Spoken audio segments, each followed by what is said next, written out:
mynews.studio. Imagine walking into a blood donor clinic where suddenly everyone is welcome. What actually happens when a country lifts bans that have lasted for decades? Today's date is June 26, 2025.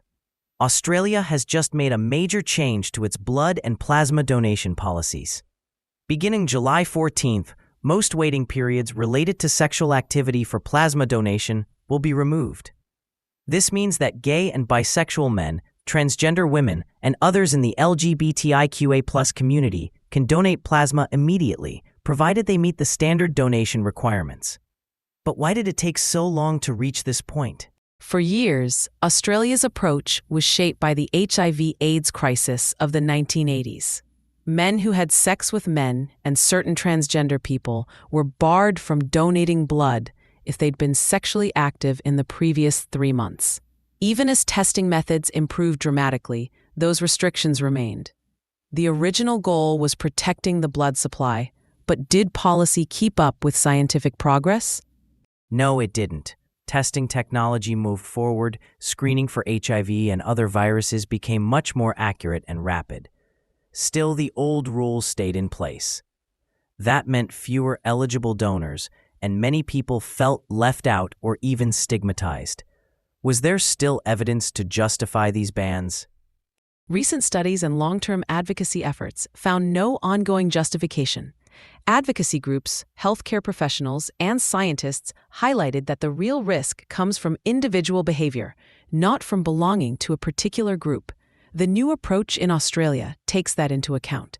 Plasma donors will now be assessed individually, not under a blanket policy. For blood donations, a gender-neutral risk assessment is coming in 2026. But how do they plan to maintain safety with these changes? Safety is still the priority. Every donation is tested using nucleic acid methods and other laboratory checks before it's cleared for use. For plasma, donations will go through a quarantine phase and additional HIV testing, especially for donors taking PrEP. So, while the doors are opening wider, the safeguards are very much in place.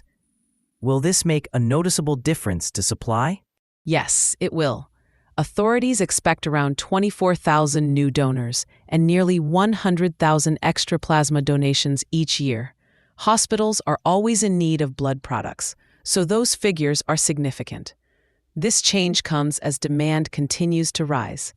But is Australia leading the way globally? Not exactly.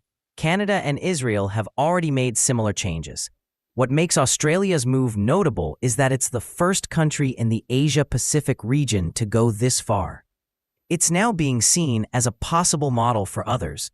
Do you think we'll see more countries follow? Some countries may follow, but there are challenges. Political factors, cultural attitudes, and slow-moving regulations. Australia's strategy is to involve the community, communicate the science clearly, and show that safety and fairness can coexist. Why should people outside Australia pay attention to this? Because this isn't just a story about blood donation. It's about policy that's guided by evidence, and about equal treatment. Many countries face the same question. How do you ensure safety without being unfair? Australia is showing that the balance isn't as difficult as some thought. When science changes, shouldn't rules adapt as well? That's the central issue. Australia's new policy isn't only about improving healthcare. It's about making sure anyone who wants to help is allowed to do so. If other countries watch and consider this model, how many more lives might be saved? And how many people might finally feel included, simply because they're able to give?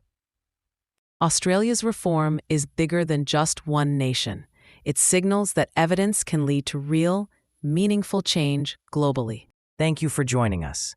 This episode was brought to you by mynews.studio. You can try it out now, free of charge.